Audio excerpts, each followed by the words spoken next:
Баршаңызға сәлем достар. Бүгін сіздерге сельдь под шубой деп аталатын өте дәмді салаттың рецептісін ұсынамын. Менімен бірге болыңыздар. Керекті өнімнің барлығын алдын ала суға пісіріп аламыз.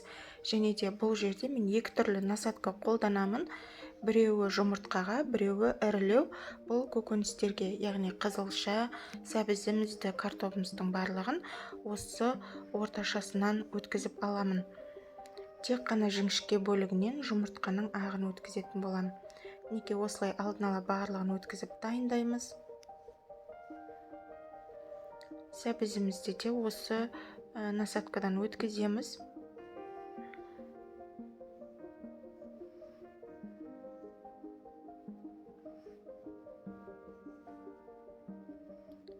Картоп барлығын осылай өткізіп алсақ,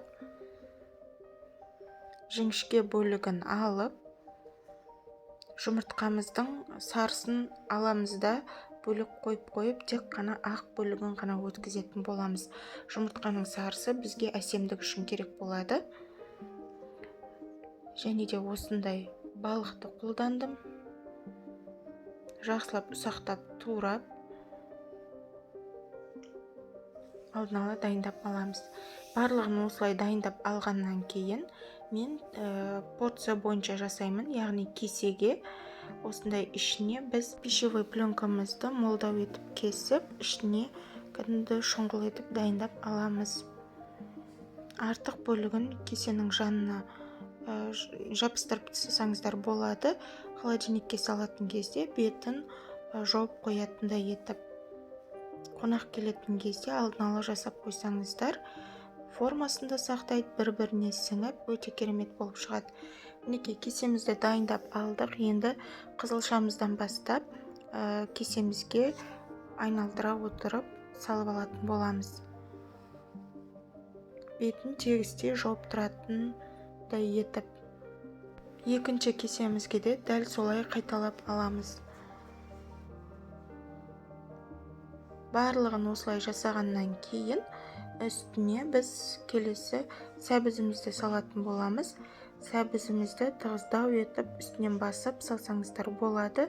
Және де осы сәбіздің үстіне біз шым-шым тұзымызды себетін боламыз. Өте қатты көп себудің қажеті жоқ, шым-шым болса жарайды.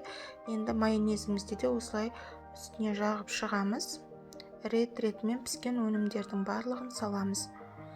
Екінші кезекте мен картопты салып жатырмын. Картоп менде көп болғандықтан жұмыртқаның үстіне де қосатын боламын. Мінекей майонезімізді жағып, енді жұмыртқа салып жатырмын. Осының үстіне де шым-шым тұз салып, картопымызды салып, майонезімізді жағып аламыз. Сары картопты салып жатырмын. Осы картоптың үстіне тұз салудың қажеті жоқ, себебі біздің балығымыз тұзды болғандықтан өте тығыздап осылай балығымызды басып салып аламыз. Өзінің формасын шешкен кезде әдемі ұстайтын болады. Мінекей достар, біздің салатымыз дайын. Бірден дастарханға ұсынсаңыздар да болады.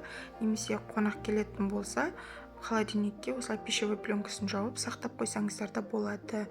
Өте оңай алынады, өзінің формасын керемет сақтайды. Енді осы жұмыртқаның сарысын әсемдік үшін айналасына осылай әдемілеп қойдым. Астарыңыз дәмді болсын.